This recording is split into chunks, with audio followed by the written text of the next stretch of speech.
kalau kita ada di posisi yang orang tidak bisa memvalue kita secara baik, tapi kita tahu nih value kita lebih dari itu, carilah ruang yang bisa memunculkan value itu.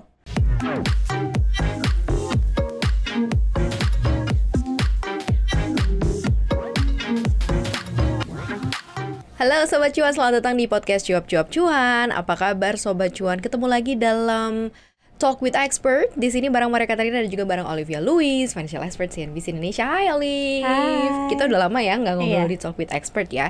Beberapa kemarin diisi sama expert-expert yang lain ya. Nah sekarang giliran Olive dan kita bahas lagi sesuatu yang berkaitan dengan side income, side hustle. Tapi yang sekarang pusatnya itu adalah gimana caranya kita mengembangkan diri, ya atau mungkin bisa kita bilang personal branding lah, supaya kita bisa punya uniqueness, supaya kita dicari gitu ya, supaya kita tidak terganti. Nah itu kan susah kan ya? Susah. Itu sebenarnya bisa terjadi, bisa dibuat ketika kita masih dalam satu kerjaan, artinya adalah kerjaan kantoran, atau memang harus lepas dulu sih kalau yang namanya personal branding itu? Kalau menurutku sih harus dipupuk dari dimanapun kita berada. Ya, kalau kita mau karirnya panjang ya kita lihat aja lah Raffi Ahmad. Dari start dia awal mupuk itu kan gak sebentar ya. Dia bisa eksis sampai saat ini ya. Mungkin kalau kita lihat yang dulu barengan dia, banyak juga mungkin yang sekarang udah agak redup ya gitu. Tapi dia bisa bertahan. Ya dia mau dia pindah-pindah PH stasiun TV, dia tetap mempertahankan itu kan. Dia tetap Raffi Ahmad gitu betul. ya. Dan orang tetap mencari seorang Raffi Ahmad gitu karena membutuhkan sosoknya gitu ya. Nah ini apakah susah nggak sih buat kita seorang biasa gitu ya? Karena banyak banget teman-teman mungkin sekarang yang udah mengenal dunia media sosial dan mereka mulai muncul dengan persona-persona yang masing-masing. Tapi susah nggak sih buat kita kemudian creating personal branding kita? Karena kan itu nanti bisa side effect-nya kemana-mana. Nggak usah deh mikirin duitnya akan dampaknya seberapa besar gitu ya. Tetapi seberapa besar sebenarnya dampak yang ingin kita sampaikan kan itu jauh lebih penting kan sebenarnya. Nah gimana tuh Liv? Ya jadi kan kalau personal branding itu dua ya. Ada yang keluarnya secara alami, ada yang by design. By design itu berarti misalnya kita pengen orang tuh ngelihat kita sebagai apa gitu ya kan. Tapi menurutku apapun itu sealami-alaminya pasti ada yang kita desain juga. Oke. Ya dong, karena kan nggak mungkin juga kita buka semuanya di sosial media, ya kan? Jadi poin paling pentingnya untuk kita orang biasa bisa nggak sih bangun personal branding? Bisa banget. Cari tahu aja keterampilan kita apa dan kita mau dikenalnya sebagai apa, kita asah. Bukan berarti fake ya. Dari misalnya kita sebenarnya nggak kayak gitu orangnya terus kita buat-buat, enggak. Tapi kita punya sisi, kan pasti kan kalau manusia kan punya berbagai macam sisi kan. Sisi mana yang mau misalnya halayak atau audiens tahu tentang kamu, ya udah bagian itu yang harusnya terus ditonjolkan secara konsisten. Oh oke. Ini banyak yang nanya mungkin bingung gitu ya. Mulainya gimana sih gitu. Kalau seandainya aku udah kerja sekian tahun gitu ya. Gimana cara membentuknya? Karena pekerjaan aku sebenarnya bukan pekerjaan yang secara khusus hanya aku yang lakukan gitu ya. Jadi ada beberapa orang yang juga melakukan hal yang sama. Contohnya misalnya administrasi lah gitu ya, orang administrasi. Ya sama, kita ngitung-ngitung duit juga. Kemudian produknya juga sama, hal-hal yang dikerjain juga sama, monoton gitu ya.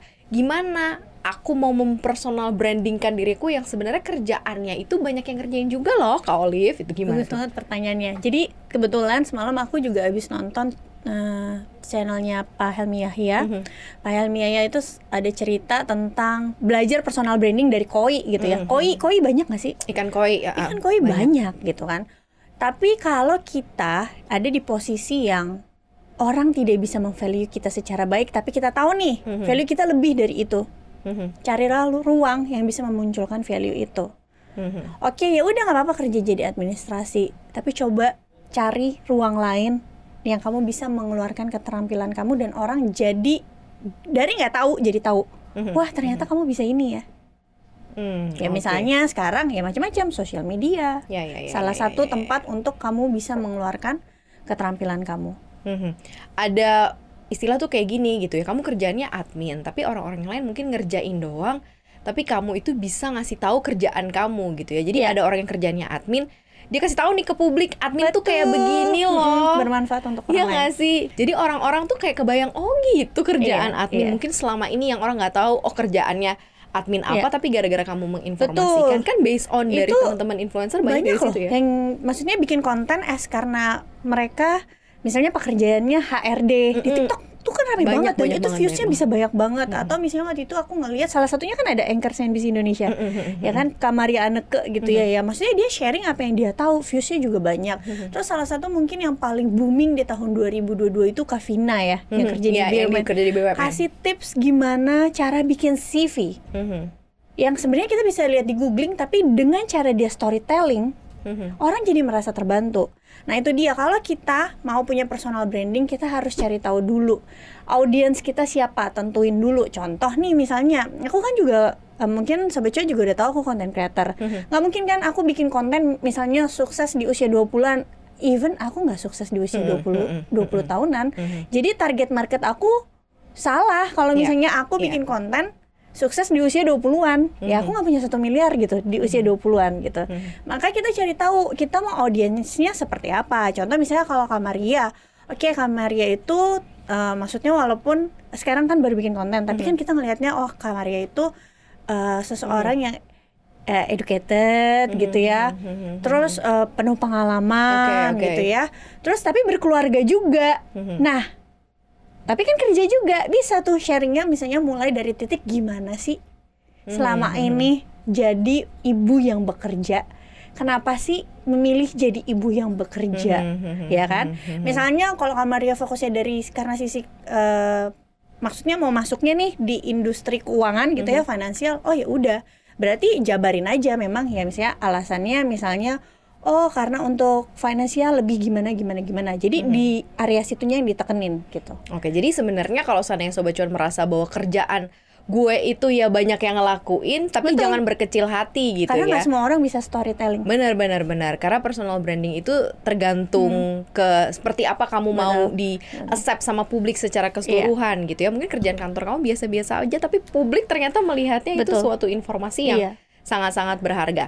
Nah ini berarti berangkatnya dari kita ya, bukan dari seperti apa market membutuhkan. Ini how to start it. Karena kan ada yang bilang gini, gue tuh pengen banget punya personal branding yang bisa acceptance sama semua orang gitu. Jadi gue pengen di-accept nih, informasi yang gue sampein pengen di-accept gitu. Jadi akhirnya kayak malah kemana-mana gitu ya, nggak fokus gitu ya. Tapi emang ada salahnya nggak sih kita melihat memang public needs terlebih dahulu sebelum kita mengkreasikan diri kita? Betul. Memang ada yang bilang kayak awal-awal tuh, dulu juga aku punya manajer selalu bilang kayak awal-awal kalau kamu mau gedein market nih, ibaratnya audiens, awal-awal kamu harus bikin konten yang mereka mau. Ada benarnya, ya kan? Nanti kalau kamu misalnya udah 100k followers, di situ kamu udah punya masa baru bisa idealis. Tapi kalau aku di sisi yang aku memilih untuk niche dulu.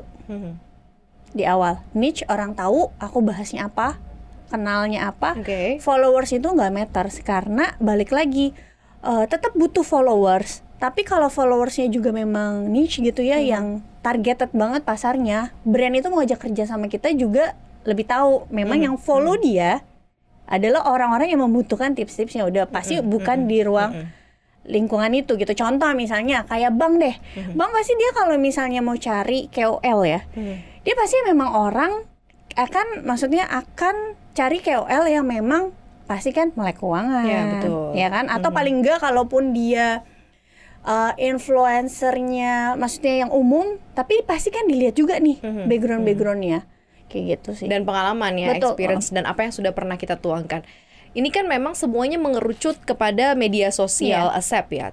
Sebenarnya kalau kita balik lagi ke dunia kerja secara keseluruhan lah ya, karena mungkin banyak Sobat Cuan yang belum berpikir nih mau monetisasi media sosialnya. Gue masih mau work aja deh, kerja bulanan, ya kerja dengan gaji bulanan gitu ya. Bisa nggak sih kita juga punya atau memulai membuat personal branding kita di kantor? Ini kan juga sebenarnya menjadi tolak ukur dia sejauh mana karirnya bisa berkembang kan di kantor tersebut kan? Menurutku bisa. Karena aku lihat sendiri dari suamiku. Jadi memiliki personal branding kadang juga konotasinya jadi negatif gitu ya, dipandang sama orang-orang yang bekerja di kantoran kayak muka dua dia mah, itu mah politik. Tapi ya mau nggak mau kalau karir kamu mau meningkat, bukan harus bermuka dua ya, tapi ya ibaratnya kata negatifnya berpolitik lah di dalamnya. Tapi selama kita nggak nyingkirin orang lain loh, ya kan? Maksudnya personal brandingnya itu ya memang untuk menonjolkan kita. Nggak mesti loh menonjolkan diri kita itu harus ke atasan atau ke teman-teman kantor. Bisa juga ke klien, ya kan? Yang pada akhirnya mungkin kalau kamu tidak bersinar di kantor itu, ternyata kompetitor atau klien melihat kamu lebih bervalue dan mereka bisa meng-hire kamu. Seperti itu. Oke, berarti ya memang caranya adalah tetap menjadi seseorang yang yang tidak tergantikan kali ya. Mungkin kalau yang lebih baik banyak, tapi kan karena mungkin si A ini mungkin kalau pegang project A, kalau sama si A pasti beres deh gitu. Karena emang pada sifatnya nggak tergantikan, orangnya bisa menyelesaikan semuanya sampai finish. Sementara kalau kerjaan yang lain mungkin yang lain orang bisa, tapi kalau ini untuk urusan ini sama dia gitu ya.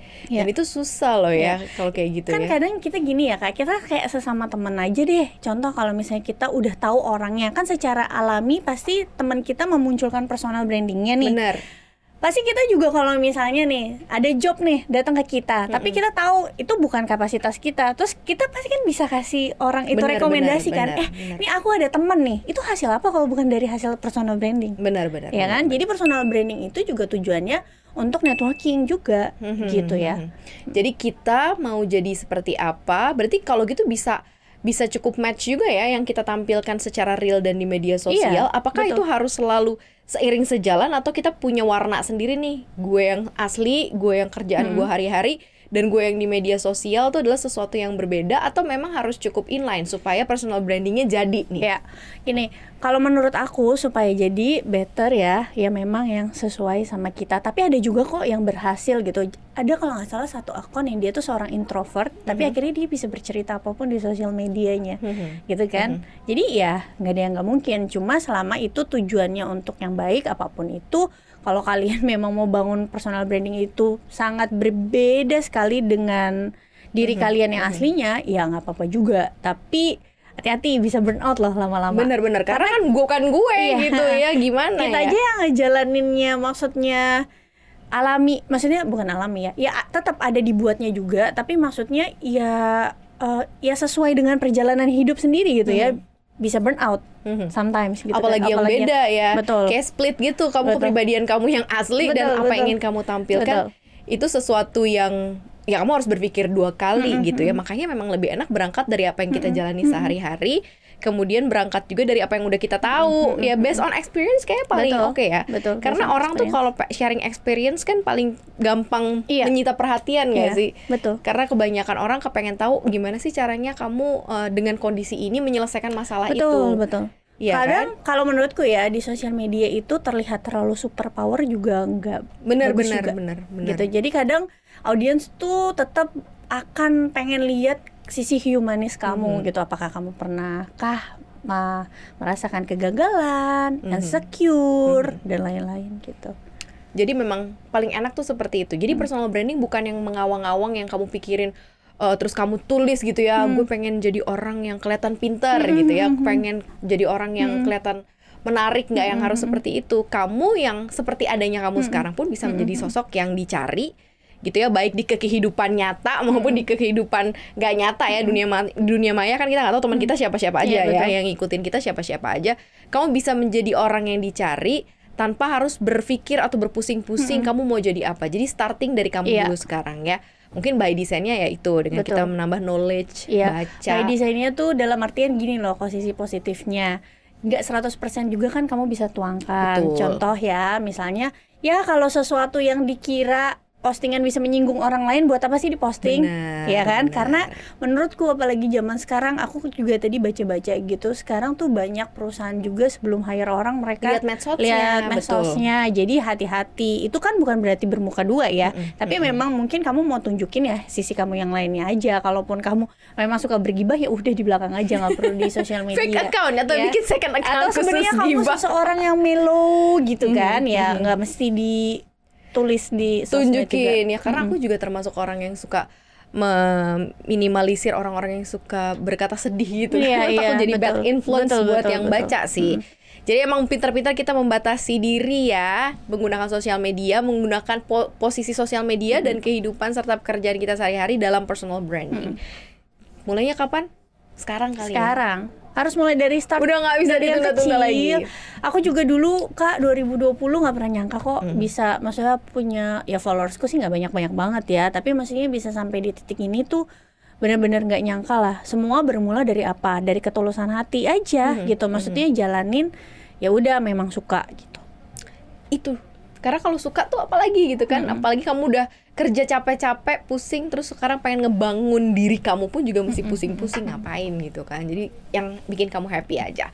Gitu nih sedikit untuk gimana caranya kamu bisa memonetisasi diri kamu melalui personal branding. Kamu yang sekarang kerja kantoran atau kamu yang memang mau fokus concerns menjadi content creator, silakan. Kamu partnya di mana dan kamu ingin jadi siapa dan dikenalnya bagaimana. Yang pertama startnya mulai dari kecil, nggak usah expect apapun, lakuin aja gitu ya. Yang penting konsisten. Kita juga kemarin sempat bahas juga soal side hustle.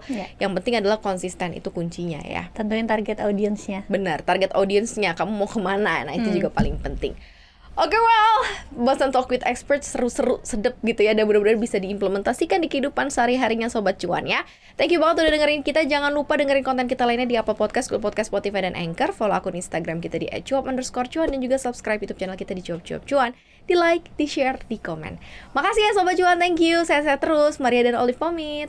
Bye-bye.